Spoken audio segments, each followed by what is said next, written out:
Halo semuanya, kembali lagi bersama saya Johan di Juna Trading ID. Jadi pada kesempatan video kali ini ya saya akan bahas kembali untuk update dari pergerakan GBP USD. Yang dimana kita perhatikan GBP USD hari ini lagi-lagi mengalami tekanan jual juga ya, atau tekanan turun yang cukup kuat ya. Tadi itu sudah coba naik menembus trendline ini, lalu menguji di area base ini ya pada level harga 33.546 sampai dengan 33.745 nya. Sayangnya dia masih terjadi rejection di daerah sini sehingga harga itu harus turun kembali ke bawah trendline. Dan saat ini kalau saya perhatikan harga itu cenderung untuk menguji area 32.919. Oke, jadi begini. Kalau kita menggunakan time frame yang besar, ya contohnya seperti ini, maka hasilnya itu sangat akurat ya, lebih akurat ya, bukan sangat akurat, tapi hasilnya itu akan lebih akurat dan juga lebih bisa kita andalkan dari sisi analisisnya. Di sini saya menggunakan time frame yang 4 jam, ya baik itu di analisa EUR/USD, ya di analisa EUR/USD juga saya menggunakan time frame 4 jam ini, ya hasilnya juga cukup akurat. Kalau kita perhatikan nih, ketika harga udah breakout dari sini, dia melakukan retest di sini, ada rejection, dia turun lagi ke bawah. Ya sama halnya saya menggunakan analisa di time frame yang 4 jam ini ya di XAUUSD. Kalau kita perhatikan juga harga itu cenderung berada di area demand-nya. Ya kalau ini kan XAUUSD kan tadi kemarin kan saya menggunakan time frame daily ya untuk membuat base ini. Nah di sini time frame daily. Nah di time frame daily inilah,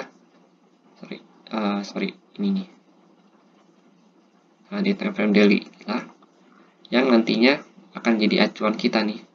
Soalnya kalau kita perhatikan ya, di time frame daily ini dan juga time frame 4 jam, kita lebih kelihatan di mana supply dan demand areanya yang lebih clear. Ya contohnya ini. Lalu ini juga kita bisa jadikan acuan nih. Ini kan dia ada mau nembus ya tapi gagal. Jadinya di area sini nih, di area 96 ini ada rejection juga sama dia langsung turun ke bawah. Nah jadi fungsinya kita menggunakan time frame besar itu supaya hasil analisa kita itu lebih akurat. Walaupun kita harus menunggu lebih lama ya, tapi setidaknya hasilnya itu lebih bisa kita rasakan. Karena di time frame besar itu ada price target yang harus dikejar oleh si market itu sendiri. Contohnya ini kan dia sideway, ya, dia sideway, lalu dia breakout, ya dia breakout lagi di sini langsung turun. Lalu di sini time frame 4 jam ini, ya kita bisa lihat pergerakan sideway-nya. Dia melakukan retest lagi, turun lagi ke area base-nya ini nih. Ya, kalau kita ada beli di area base ini, mungkin kita akan ada untung dikit di sini, baru dia lanjut turun lagi ke bawah. Nah, pada saat dia breakout pun kita bisa open sell dan itu sangat powerful sekali turunnya. Ya, pada saat dia turun di sini dia melakukan retest, lalu dia turun lagi. Nah, jadi kalau misalkan kita menggunakan time frame yang besar, itu akan lebih terlihat di mana sih polanya, lalu apa yang sedang terjadi di market dan lain sebagainya. Sama halnya saya menggunakan trading di Bitcoin ya. Di Bitcoin pun atau di BTC ini ya, saya juga menggunakan time frame yang besar ya. Contohnya ini. Nah, di sini saya menggunakan time frame yang besar untuk membuat base. Nah, ini kan ada base area nih. Ya, di sini saya buat menggunakan time frame yang 4 jam. Jadi ketika dia sudah berada di area base ini, maka saya sedang open sell saat ini di sini. Karena dia sudah berada di area supply area sudah saya tentukan di time frame 4 jam ini. Memang pada saat dia breakout ini saya menunggu sekitar 8 jam ya, 8 jam atau lebih dari 8 jam sebelum melakukan open posisi di daerah sini. Tapi hasilnya ya puji Tuhan hasilnya itu cukup akurat sehingga kita itu juga nggak pusing ya, trading juga lebih santai dan profit kita juga bisa lebih konsisten. Jadi itu pentingnya kita menggunakan time frame yang besar. Jadi untuk pemula selalu saya ingatkan atau yang baru terjun ke dunia trading ya, karena channel ini memang saya khususkan untuk yang ingin belajar trading dan ingin mengelola psikologi tradingnya dan lain sebagainya. Kita lebih prefer untuk menggunakan time frame besar ketimbang harus menggunakan time frame kecil. Kita bisa menggunakan time frame kecil untuk melakukan scalping, yaitu nanti biasanya kita tetap sesuaikan dengan time frame yang besar.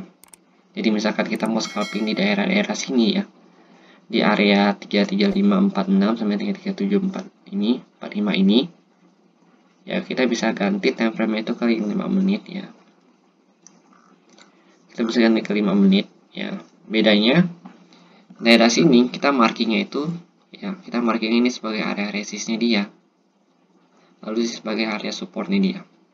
Jadi selama harga masih belum keluar dari area demand ini ya, maka ketika dia menyentuh ini kita bisa langsung open sell ya.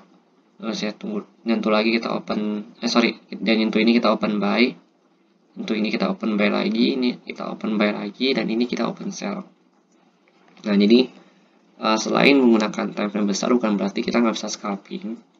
Justru area kita untuk scalping itu menjadi lebih jelas nantinya gitu. Oke, kita kembali lagi ke pembahasan harga ya.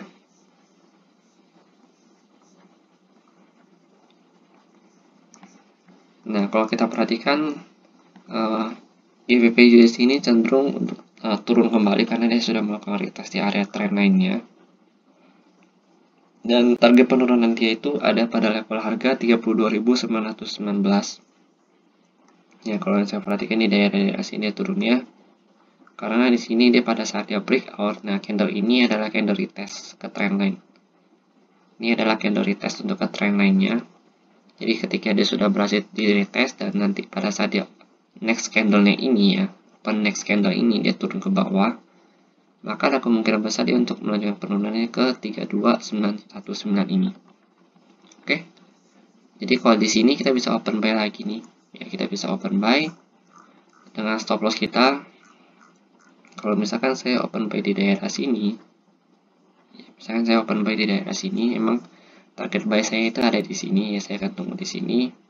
Maka stop loss akan saya sesuaikan di daerah sini, di area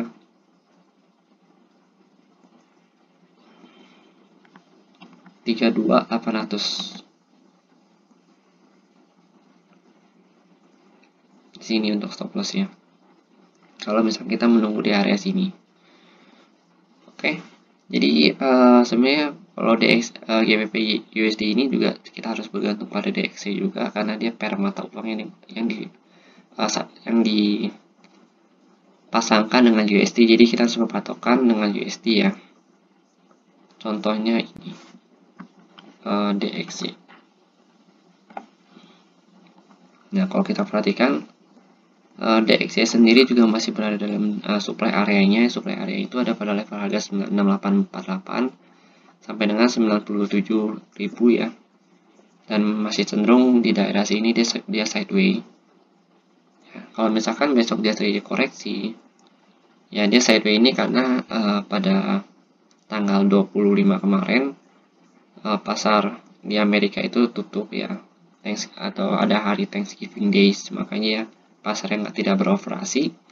Tetapi pada saat nanti dia misalkan pasarnya udah beroperasi kembali dan DXY terkoreksi turun ke bawah, maka ini akan ada kemungkinan besar bahwa si GBP USD ini akan mulai untuk naik kembali ke atas, dan juga kabar baik untuk EURUSD naik kembali ke atas. Oke. Jadi kalau untuk skenario GBP USD memang saya akan tetap buy di daerah sini. Tapi saya akan tunggu lagi ketika dia agak turun ya. Dia agak turun mendekati area 32.900 ini. Baru saya coba buy dengan stop loss saya di 32.800 ini. Ini bukan ajakan untuk beli ya, tapi silakan kalian sesuaikan kembali dengan gaya trading kalian masing-masing. Jadi saya berusaha semaksimal mungkin untuk membuat base ini yang bisa dipakai secara umum. Bisa dipakai untuk scalping, intraday trading, dan juga swing. Oke. Jadi sekian dulu video dari saya, dan jika memang ada yang salah atau misalkan ada yang kurang dalam penjelasan video ini, Saya mohon maaf dan silakan kalian tambahkan di kolom komentar. Atau kalian bisa join di channel Telegram Yuna Trading ID. Di situ kalian bisa berdiskusi dengan teman-teman Yuna Trading ID lainnya, atau bisa saling membagikan setup mapping dengan teman-teman Yuna Trading ID lainnya. Oke, terima kasih dan sampai jumpa pada video berikutnya.